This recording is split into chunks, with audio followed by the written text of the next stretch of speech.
teman-teman lagi yang ada di rumah. Kita bertemu kembali dalam Weekend Blessing spesial KBC, dan kemarin kita baru saja merayakan kemerdekaan Indonesia, kemerdekaan negara kita. Puji Tuhan, sudah 76 tahun Indonesia ada di tengah-tengah kita semua. Kita mengucap syukur, dan malam hari ini kita akan bincang-bincang santai bersama dengan tema yang tidak kalah kemarin juga dengan tema-tema sebelumnya. Namun sebelum kita memulainya, kita akan terlebih dahulu berdoa. Mari kita berdoa. Tuhan, kami mengucap syukur atas kebaikan Tuhan dalam hidup kami, ya Bapa. Saat ini kami semua anak-anak-Mu berkumpul bersama untuk sharing bersama, ya Tuhan, membahas tema yang menarik tentunya, Tuhan Yesus.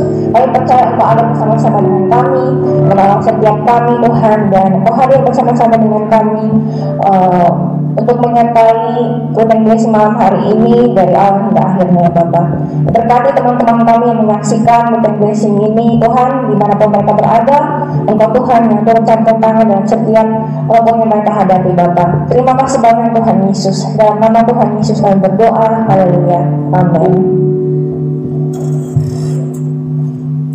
Kita menyanyikan satu pujian. Kita percaya bahwa Dia Allah yang setia bagi setiap kita. Dia tidak akan meninggalkan kehidupan kita. Haleluya. Mari sama-sama katakan, Bapa Kau setia, takkan meninggalkan, dan ku percaya. Dan ku percaya Engkau milikku.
setiap kami. Di dalam nama Tuhan Yesus Kristus kami berdoa. Haleluya. Amin.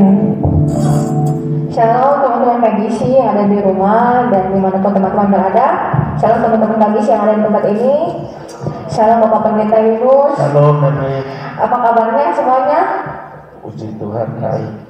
Puji Tuhan baik. Kita mengucap syukur tanggal 17 Agustus kemarin kita boleh sama-sama merayakan kemerdekaan Indonesia. Kita mengucap syukur bahwa 76 tahun Tuhan menyertai Indonesia. Puji Tuhan. Malam hari ini teman-teman bagi yang ada di rumah maupun di tempat ini, seperti beberapa bulan sebelumnya kita ada talk show atau bincang-bincang santai Ruteng Blessing KBC, spesial KBC. Nah, untuk malam hari ini kita akan membahas satu tema yang tidak kalah menarik tentunya dengan tema-tema sebelum-sebelumnya, yaitu peran generasi muda dalam mengisi kemerdekaan. Jadi kita masih dalam suasana kemerdekaan, kemerdekaan Indonesia. Jadi malam hari ini kita akan membahas tema peran generasi muda dalam mengisi kemerdekaan Indonesia. Ya, sebelum kita memulainya, saya akan memperkenalkan Bapak Pendeta Yunus sendiri. Pas teman-teman sudah tidak asing juga, Bapak Pendeta Yunus Timu malam hari ini sudah ada bersama-sama dengan kita dan juga ada teman-teman KGC. Ya, berkaitan dengan tema ini yaitu peran generasi muda dalam mengisi kemerdekaan. Jadi ada beberapa peran dari anak-anak muda yang saya dapatkan dari pencarian saya di Google dan media informasi lainnya, yaitu ada mengenai pengabdian kepada masyarakat. Itu peran generasi muda. Yang pertama, yang kedua, mendukung perkembangan produk dalam negeri. Yang ketiga, terlibat dalam memajukan sektor pendidikan. Yang keempat, mengenalkan budaya Indonesia kepada dunia. Kemudian yang kelima, saling menghormati dan berbagi. Tapi malam hari ini kita akan lebih fokus kepada poin yang nomor 2, yaitu mendukung yang ketiga, yaitu terlibat dalam memajukan sektor pendidikan. Jadi kita akan lebih fokus kepada pendidikan anak-anak muda. Nah, malam hari ini kita akan lebih jauh lagi membahas bagaimana pendidikan itu dapat berpengaruh terhadap kemerdekaan Indonesia. Ya, sebelum saya berikan kepada Bapak Pendeta Yunus, pertama-tama saya akan memberikan pertanyaan dulu kepada teman-teman KGC. Yang pertama, mengapa pendidikan itu penting bagi generasi muda dan apa manfaatnya? Saya berikan pertanyaan ini kepada Olive, silakan menjawab.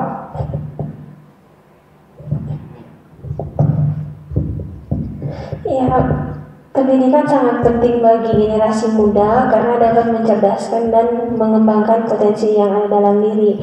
Manfaat dari pendidikan yaitu yang pertama, menjadi wadah sebagai wadah untuk meningkatkan ilmu pengetahuan, dan yang kedua, membentuk pola pikir, dan yang ketiga, menciptakan generasi muda yang cerdas, dan yang keempat, menciptakan generasi muda yang unggul.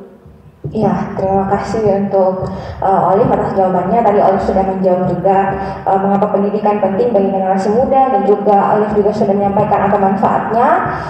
Saya langsung kepada Bapak Pendeta Yunus. Kalau menurut Bapak Pendeta sendiri, mengapa pendidikan itu sangat penting bagi generasi muda atau generasi milenial, dan apa manfaatnya?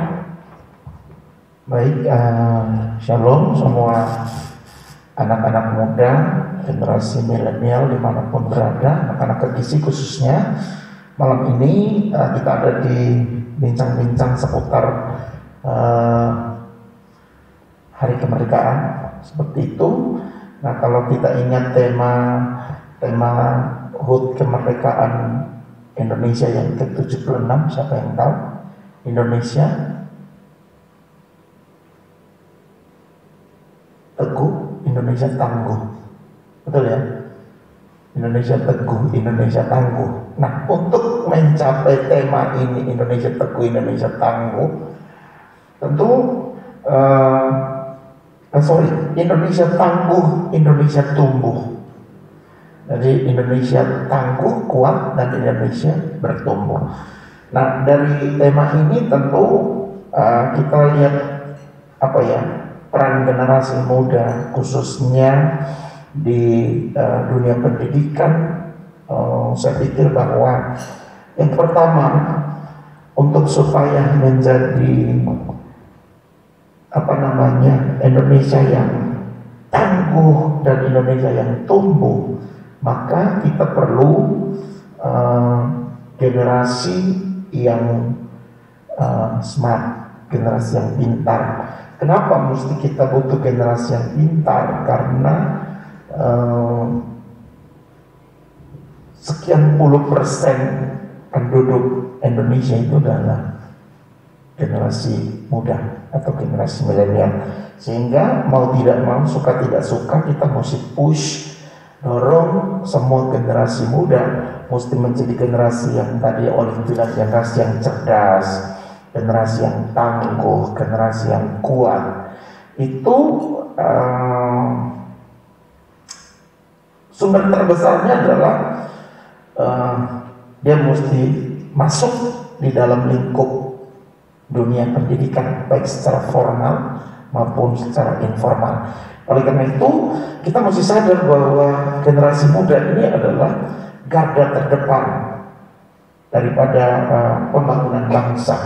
Karena mereka garda terbesar terdepan, maka mereka mesti tangguh, mereka mesti kuat, mereka mesti cerdas, mereka mesti jadi generasi yang betul-betul brilian. Nah, oleh karena itu, selain dia adalah garda terdepan, generasi muda ini adalah generasi penerus bangsa. Jadi semua nilai luhur daripada perjuangan para pahlawan, misalnya orang-orang tua kita, itu bisa dicapai, bisa dikonkretkan dalam kehidupan keseharian itu ketika orang mau dididik.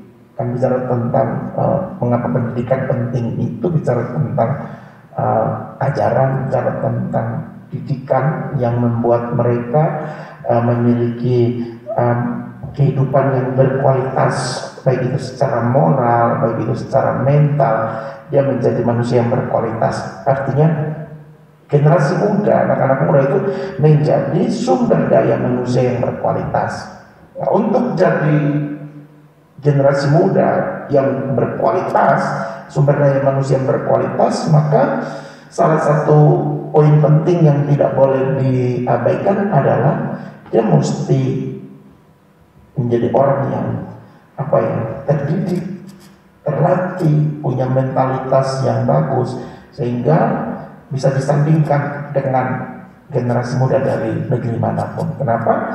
Karena anak-anak muda di Indonesia itu adalah anak-anak muda yang terdidik, terlatih, dan mereka tangguh, mereka menjadi generasi penerus bangsa yang berkualitas. Tentu yang diharapkan oleh pendahulu-pendahulu kita, yang diharapkan oleh orang tua kita adalah anak-anak yang dilahirkan, yang hari ini jadi anak muda, harus lebih hebat dari orang tuanya.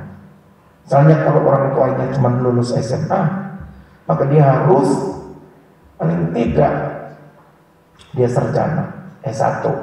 Misalnya orang tua S1, dia mesti lebih lagi, artinya mempersiapkan diri untuk semakin matang, semakin luar biasa dengan mempersiapkan diri di dalam pendidikan. Jadi manfaatnya adalah untuk menjadikan anak-anak muda ini, kenapa kita mesti pendidikan itu penting, karena kita lagi menciptakan sumber daya manusia yang berkualitas, sumber daya manusia Indonesia yang berkualitas. Saya pikir gitu. Jadi manfaatnya sangat luar biasa untuk mencapai sumber daya manusia Indonesia yang berkualitas itu lewat pendidikan, salah satunya. Begitu Merlin, kira-kira yang bisa saya jawab mengapa pendidikan itu penting bagi generasi muda dan apa manfaatnya. Baik, terima kasih Bapak Pendeta untuk jawabannya. Yang tadi Bapak sudah sampaikan, itu anak muda merupakan garda terdepan, kemudian mereka itu penerus bangsa, sehingga dengan adanya pendidikan dapat membentuk pola pikir mereka, dapat meningkatkan kecerdasan mereka, sehingga mereka dapat menjadi anak-anak muda atau generasi milenial yang tangguh, kemudian dapat bertumbuh dengan baik. dan kemudian manfaatnya juga menjadikan mereka itu sebagai menjadi sumber daya manusia Indonesia yang berkualitas dengan adanya pendidikan. Terima kasih Bapak Pendeta. Saya langsung ke pertanyaan nomor 2. Apa pengaruh pendidikan terhadap kemerdekaan? Jadi tentunya ada hubungannya juga pendidikan dengan kemerdekaan, dan kita akan mencari tahu pengaruhnya seperti apa terhadap kemerdekaan itu sendiri. Dan pertanyaan ini saya akan berikan kepada Geo. Coba Geo bisa menjawab pertanyaan ini. Ya, menurut saya pengaruh pendidikan itu sangat berpengaruh besar bagi kemerdekaan, bagi semangat nasionalisme Indonesia. Dan pendidikan itu juga bukan hanya dari sekolah, tapi bisa dari keluarga, bahkan dari lingkungan masyarakat. Dan pendidikan itu bisa dapat menimbulkan pendalaman atau mendapatkan ilmu tentang sejarah Indonesia, tentang sejarah bagaimana Indonesia bisa merdeka. Dan bukan hanya sekedar ilmu, tapi dengan adanya pendidikan juga, sehingga bangsa Indonesia kadang anak sekolah mengimplementasikan dengan seperti upacara di sekolah atau belajar tentang sejarah yang ada belajar tentang sejarah di sekolah. Dan juga pendidikan itu juga sangat penting, yang seperti pelajaran sejarah Indonesia yang ada di sekolah. Karena dengan adanya pelajaran sejarah Indonesia itu generasi muda bisa mengetahui bagaimana bahwa para pahlawan telah berjuang mati-matian demi kemerdekaan Indonesia, dan sehingga dalam mereka memiliki rasa bangga dan rasa terhormat dengan perjuangan bangsa, dengan perjuangan para pahlawan Indonesia, sehingga mereka juga sadar bahwa di era sekarang ini waktu saatnya bagi mereka untuk melanjutkan perjuangan Indonesia. Baik, terima kasih Geo. Jadi kalau menurut Geo sendiri tadi, pengaruh pendidikan terhadap kemerdekaan yaitu seperti misalnya di sekolah kita mendapatkan pelajaran sejarah, kita jadi tahu bahwa zaman dulu itu para pejuang, pahlawan-pahlawan kita itu memperjuangkan kemerdekaan Indonesia itu dengan sangat-sangat luar biasa, sehingga anak-anak muda sekarang termotivasi untuk melanjutkan perjuangan daripada pahlawan-pahlawan itu, walaupun perjuangannya sekarang itu mungkin sudah berbeda, kita tidak lagi mengangkat senjata atau bakar dan sebagainya, tapi mungkin kita punya perjuangannya masing-masing. Ya, saya langsung memberikan pertanyaan ini kepada Bapak Pendeta Yunus, yaitu apa pengaruh pendidikan sendiri itu terhadap kemerdekaan? Oke, baik Merlin, melanjutkan penjelasan dari Gio tentang pengaruh pendidikan terhadap kemerdekaan. Tentu ini kita mesti lihat kembali ke belakang perjuangan daripada rakyat Indonesia untuk tadi tuh saya bilang mencerdaskan bangsa dengan cara melahirkan sumber daya manusia Indonesia yang berkualitas. Itu kalau kita balik melihat sejarah, kita mulai ingat di tahun 1908 itu ada dua orang hebat, yaitu Dr. Wahidin Sudirohusodo dan Dr. Sutomo. Saudara ingat, kalau belajar sejarah pasti ingat, mereka mendirikan sebuah organisasi sosial intelektual yang disebut Organisasi Budi Utomo. Itu bayangkan tahun 1908 itu udah mereka menjadi generasi perintis. Mereka mulai menggaungkan betapa pentingnya orang itu jadi pintar. Makanya mereka ini adalah orang-orang yang pintar. Dr. Wahidin Sudirohusodo dan Dr. Sutomo ini, kalau saudara baca sejarahnya mereka ini orang-orang yang intelektual terbaik punyanya orang Indonesia. Kemudian mereka menyatukan semangat yang mungkin kita selalu memperingatinya itu pada bulan Mei. 20 Mei itu adalah hari kebangkitan nasional, misalnya seperti itu. Dan kalau kita perhatikan sejarah, dalam perkembangannya itu ada kurang lebih 5 tahap. Yang pertama tadi saya sudah bilang tahun 1908 itu udah ada dua orang hebat yang mencetuskan organisasi intelektual, sosial intelektual yang disebut organisasi Budi Utomo. Nah, dari tahun 1908 kemudian tahap berikutnya itu kita mau bilang, kalau tadi itu saya bilang tahap perintis, ini masa penegas tahun 1928. Kemudian kita lihat ada masa di tahun 1938, kemudian sampai 1945. Kita bilang itu masa di mana betul-betul Indonesia membuktikan bahwa mereka orang-orang yang layak untuk hidup merdeka. Nah, oleh karena itu pengaruh pendidikan terhadap kemerdekaan ini adalah kalau tadi Merlin bilang dulu mereka berjuang itu memakai bambu runcing, tombak, dan lain sebagainya, jadi mengandalkan kekuatan fisik.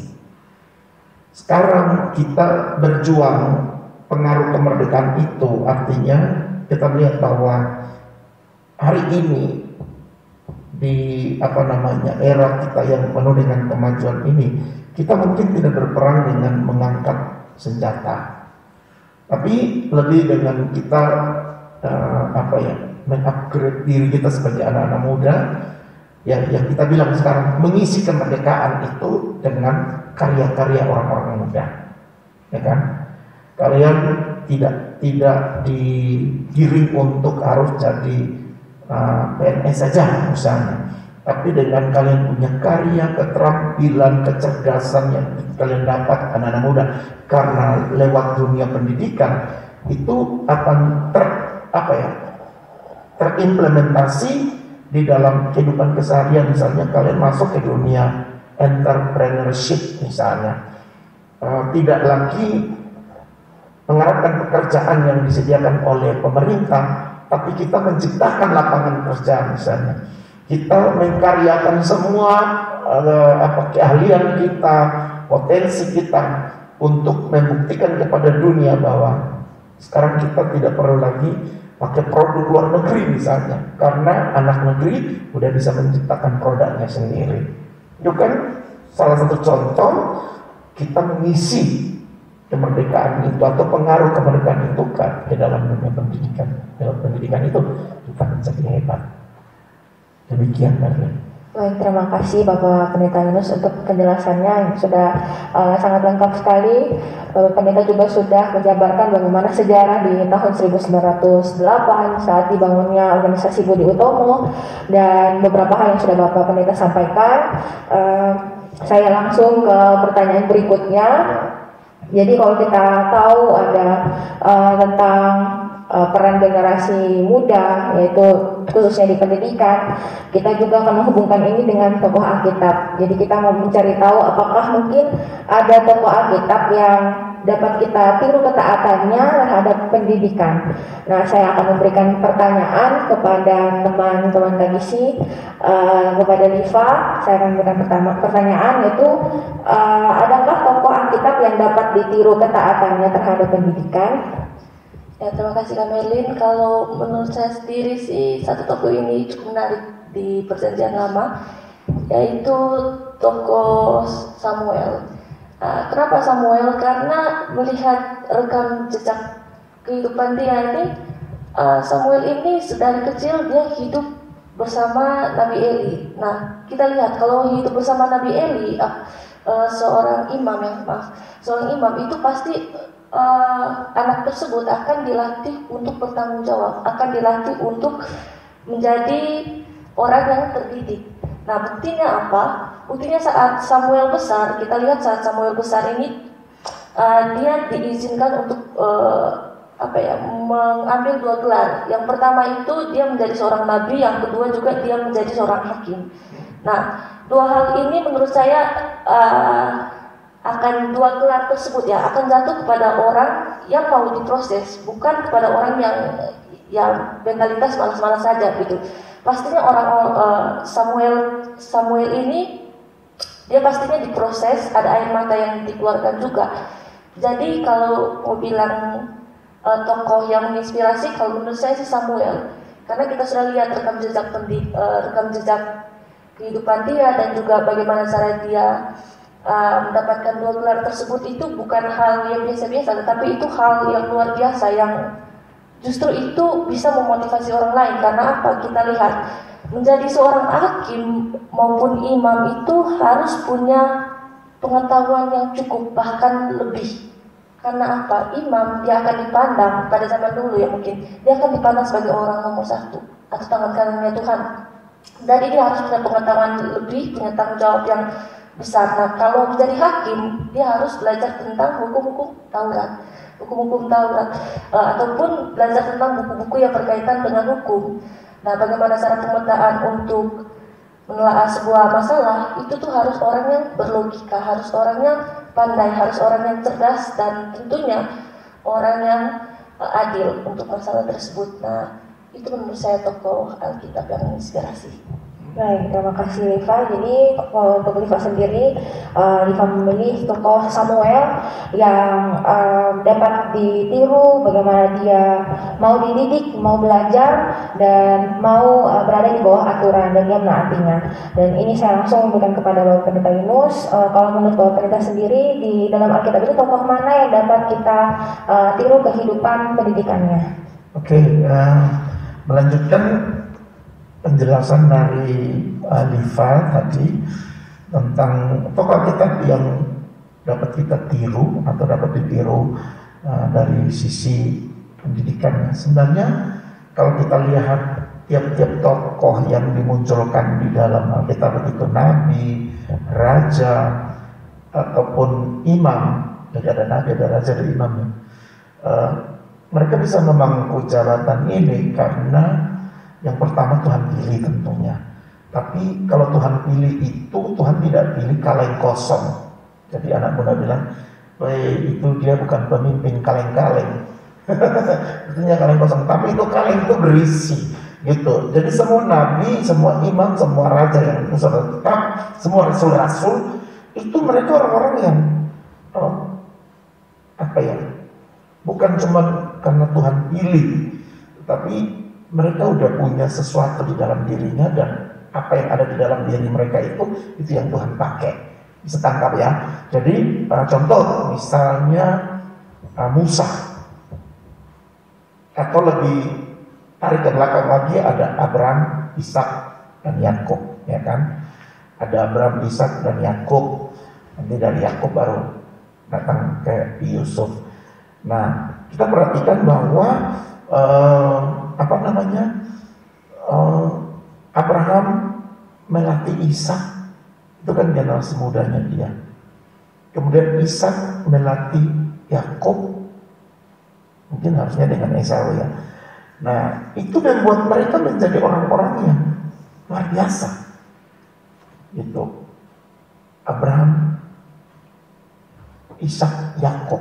Kemudian dari Israel ini kita lihat bahwa ada seorang Musa yang Alkitab bilang dia kelahirannya itu tidak diinginkan oleh si penguasa itu, sehingga dia mau dibunuh. Tapi justru Tuhan rekayasa semuanya, dia bisa diangkat menjadi anak putri Firaun dan disekolahkan, dididik di pendidikan Mesir. Jadi Musa itu bukan orang bodoh. Walaupun nanti dia membela orang Ibrani, terus dia pukul kasih mati dan dia lari ke padang gurun, kemudian dengan proses yang panjang dia dibalikan lagi Tuhan untuk ke Mesir, dan dia menjadi seorang pemimpin yang hebat. Nah, jadi bukan cuma Mesir yang mendidik Musa, Tuhan mendidik langsung Musa. Saudara bisa bayangkan anak-anak muda, Musa itu disuruh naik ke atas gunung, kemudian Tuhan ajar itu 10 hukum sama dia, dan Tuhan yang menulis sendiri dengan tangan Tuhan di loh batu itu. Kan hebat. Jadi Musa itu dipanggil Tuhan untuk jadi seorang yang kaliber pemimpinnya. Itu kan dia mau belajar. Jadi anak-anak muda, kalian bilang mau dipakai Tuhan, kalau tidak mengisi diri, tidak belajar, jangan pernah bermimpi. Karena kita sudah punya Musa yang lihat Tuhan ajar langsung dia, gitu kan? Walaupun dia sudah ada di Mesir dididik dilatih, tapi Tuhan ajar dia langsung. Itu yang pertama Musa. Kalau tadi Samuel ya oke, saya suka juga. Itu Samuel adalah orang yang manut sehingga dia menjadi imam dan hakim. Kemudian dia mengurapi 3 raja, dia hebat sekali Samuel itu. Tapi jangan lupa ada Yusuf juga. Yusuf bisa menjadi perdana menteri. Masa Mesir angkatnya jadi perdana menteri kalau dia goblok misalnya? Gak mungkin ya. Yusuf itu sampai bisa menerjemahkan mimpi misalnya dan lain sebagainya. Itu hikmat yang dari Tuhan. Tuhan didik dan latih dia lewat proses yang panjang sampai dia bisa menjadi perdana menteri. Jadi orang kepercayaannya Firaun. Dari Yusuf, kalau kita belajar lagi, ada siapa yang hebat? Raja Daud misalnya. Dia bisa menulis begitu banyak mazmur. Artinya dia bukan cuma sekedar anak gembala domba, si penggembala domba, tapi dia benar-benar berisi. Makanya kalau kita lihat semua tokoh Alkitab terlalu hebat-hebat, nabi-nabi misalnya, wah diajar Tuhan luar biasa. Paling tidak di perjanjian lama, termasuk Samuel ya, Livaya, itu Tuhan ajar luar biasa. Tapi jangan lupa, perjanjian baru pun kita temukan murid-murid Tuhan Yesus misalnya. Ada yang dokter, Lukas itu kan dokter, ya kan? Orang yang punya intelijensi yang cukup. Kemudian siapa? Zakius, kepala pemungut cukai misalnya. Matius, dia jadi orang yang pintar hitung uang. Kalau orang yang tidak sekolah, orang yang tidak berpendidikan, mana mau dipercaya untuk ngurus yang kayak gitu? Apalagi zaman sekarang, kalau lu tidak sekolah baik-baik, jangan pernah berharap lu akan dapat posisi, kecuali lu masuk entrepreneurship, kemudian kamu punya keahlian tersendiri, kamu bisa bangun usaha sendiri, mungkin itu lain jalur. Tapi kalau kita mau masuk di dalam perusahaan-perusahaan besar, kita mau jadi orang yang berdampak di sana, ngisi dulu hidup kita dengan pendidikan sekuler. Tadi Gio bilang ada juga pendidikan di keluarga, pendidikan budi pekerti, sopan santun, apa itu semua di dalam keluarga. Oleh karena itu, kamu tidak boleh gagal dididik oleh orang tua kamu. Kamu juga tidak boleh gagal dididik di dunia sekuler atau di dunia pendidikan. Dan itu semua menunjukkan kepada kita bahwa penting. Bahkan Yesus sendiri menjadi contoh loh, Pak. Yesus itu umur 12 tahun berdiskusi dengan ahli-ahli Alkitab di bait Allah. Umur 12 tahun dia sudah berdiskusi. Artinya bahwa Yesus sendiri hebat. Bahkan tema kita beberapa bulan yang lalu dia bilang Yesus itu bertambah besar, bertambah hikmatnya dan pengetahuannya. Artinya bahwa secara knowledge, secara pengetahuan Yesus itu bertumbuh. Kenapa? Alasannya dia dididik. Waktu kami sempat ada di Israel, itu di waktu pagi hari itu tidak ada anak-anak yang bermain-main sembarang-sembarang. Gak kelihatan anak-anak. Mereka masuk di di kelas-kelas ruang-ruang belajar. Mereka belajar Taurat di situ dan lain sebagainya. Jadi itu berbicara tentang bagaimana Alkitab sendiri tidak pernah mau membiarkan generasi ke generasi itu menjadi generasi yang buta. Oleh karena itu Alkitab bilang binasalah bangsa itu kalau mereka tidak jadi liarlah bangsa, jadi liarlah satu bangsa kalau mereka itu tidak punya pengetahuan atau tidak dididik secara benar, dia menjadi liar. Berarti dunia pendidikan itu penting, karena dengan kita dididik secara intelektual kita punya, secara budi pekerti,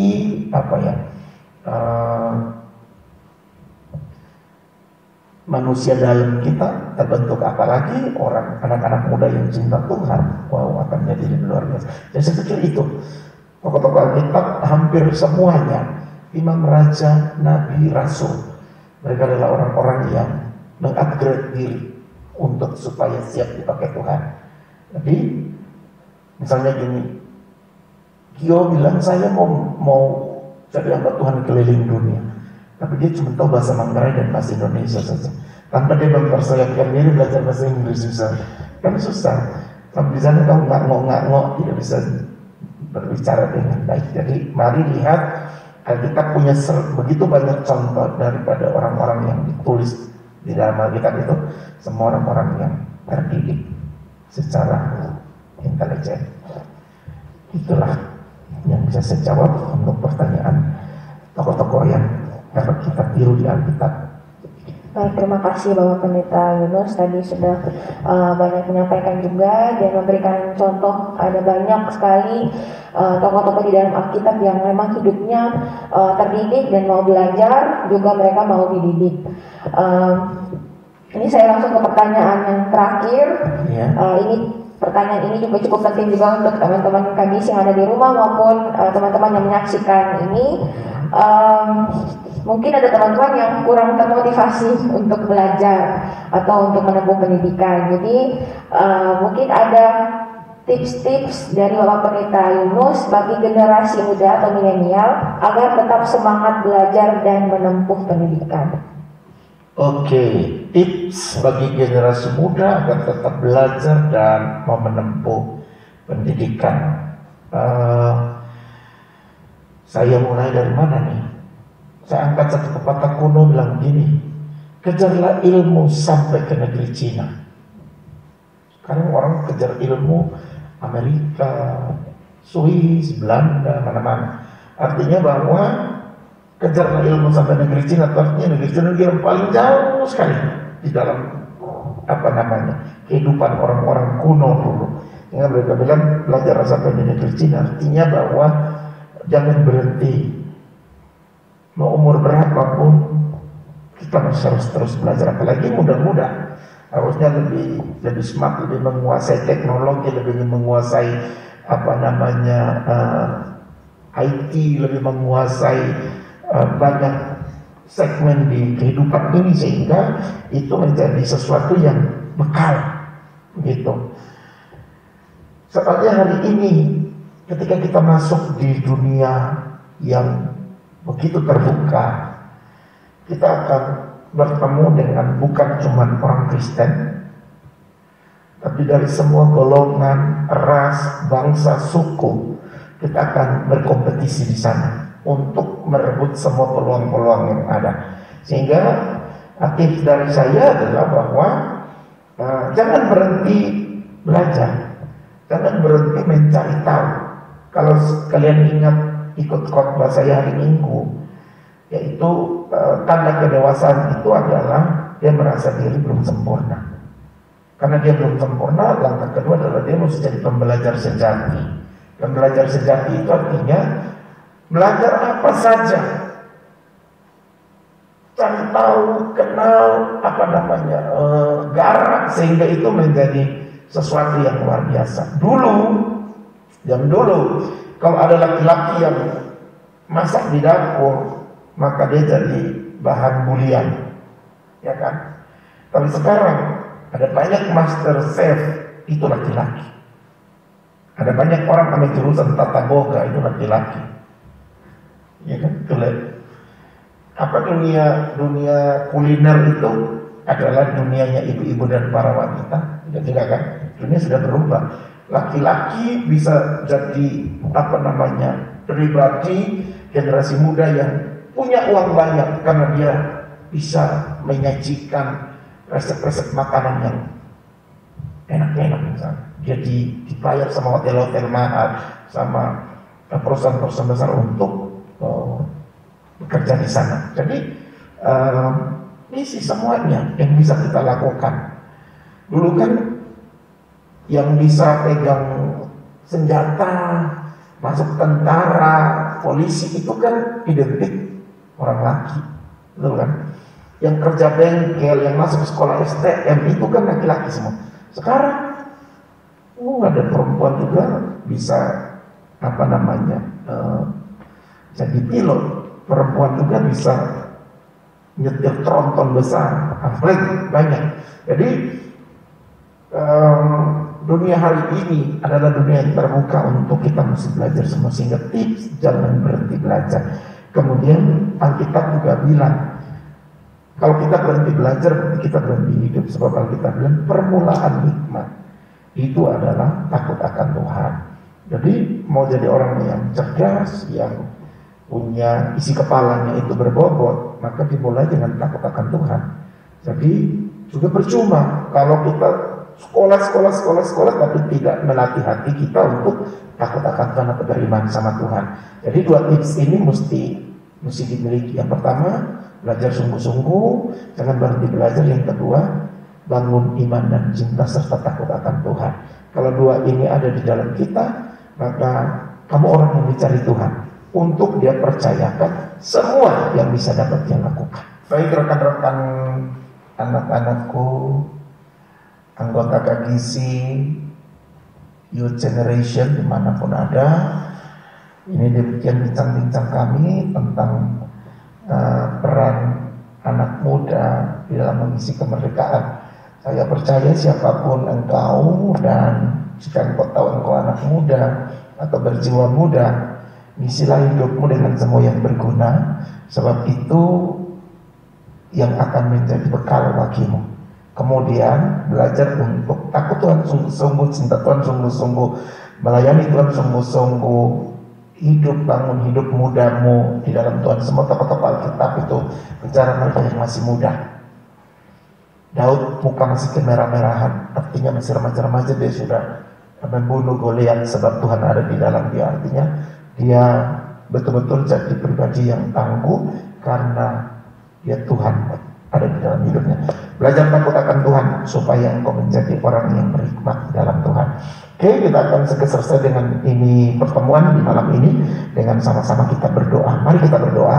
Tuhan Yesus, terima kasih hamba bisa berbincang-bincang dengan anak-anak KGC di sore hari ini, memotivasi mereka untuk terus belajar, terus mendisiplinkan diri untuk takut akan Tuhan, bahkan tidak berhenti belajar, tidak pernah berhenti untuk mencari tahu dan menguasai berbagai-bagai pengetahuan yang akan menjadi bekal bagi tiap-tiap anak muda, sehingga mereka dipakai di generasi ini menjadi generasi yang unggul, generasi yang berkualitas, generasi yang tidak malu-maluin Indonesia. Kami berdoa di dalam nama Tuhan Yesus, terkhusus untuk semua anak KGC yang ada di rumah-rumah, yang sementara mengikuti ibadah KGC malam ini. Tuhan memberkati mereka. Kalau mereka dalam kehidupan ini sementara bergumul dengan masa depan, rancangan hidup, cita-cita, bahkan mereka yang lagi berdoa untuk menemukan pasangan hidup yang terbaik yang dari Tuhan. Malam ini sebagai hamba Tuhan aku berdoa, Tuhan mendengar dan menjawab doa semua anak-anak muda, anak-anak KGC, Youth Generation yang lagi bergumul di masa pandemi ini, biar mereka boleh temukan destinasi mereka, mereka boleh menemukan rancangan Tuhan di dalam hidup mereka, dan mereka berjalan di dalamnya. Buat mereka menjadi orang-orang muda yang dipakai seperti Daniel, Sadrak, Mesak, Abednego. Mereka dipakai di zaman mereka seperti Daud, seperti Daniel, seperti Yusuf yang penuh hikmat, penuh dengan pengetahuan, sehingga mereka dipakai menjadi orang-orang penting di kerajaan-kerajaan yang ada. Terima kasih Bapak untuk malam ini. Kami mengucap syukur untuk semua anak-anak muda, Merlin, Liva, Olive, Gio, bahkan semua yang ada di tempat ini, dan juga semua anak-anak muda, rekan-rekan yang ada di rumah-rumah. Tuhan memberkati kami semua. Kami akan segera mengakhiri ibadah ini dengan kami mengucap syukur kepadamu. Sekiranya tangan Tuhan yang ajaib yang memberi hikmat kepada kami, tangan Tuhan yang ajaib yang membuat kami memiliki berbagai-bagai pengetahuan, tangan Tuhan yang ajaib yang melatih kami untuk kami bisa bertempur di dunia yang sekarang ini, dan kami keluar sebagai pemenang karena Tuhan menyertai kami. Oleh karena itu, terimalah berkat Tuhan, yaitu anugerah, penyertaan dan kuasa yang berasal dari Bapa di sorga, dengan penyertaan oleh kuat kuasa Yesus Kristus Tuhan, serta persekutuan di dalam Roh Kudus akan tinggal tetap menyertai dan menolong kita semua mulai malam ini sampai selama-lamanya hingga hari Maranatha. Tuhan Yesus datang di awan-awan untuk menjemput engkau dan saya para salehnya. Berkat terbaik ini terimalah bersama-sama hanya di dalam nama Bapa, Putra, dan Roh Kudus, di dalam nama Tuhan Yesus Kristus. Yang percaya dan diberkati Tuhan, sama-sama kita katakan amin. Tuhan Yesus memberkati.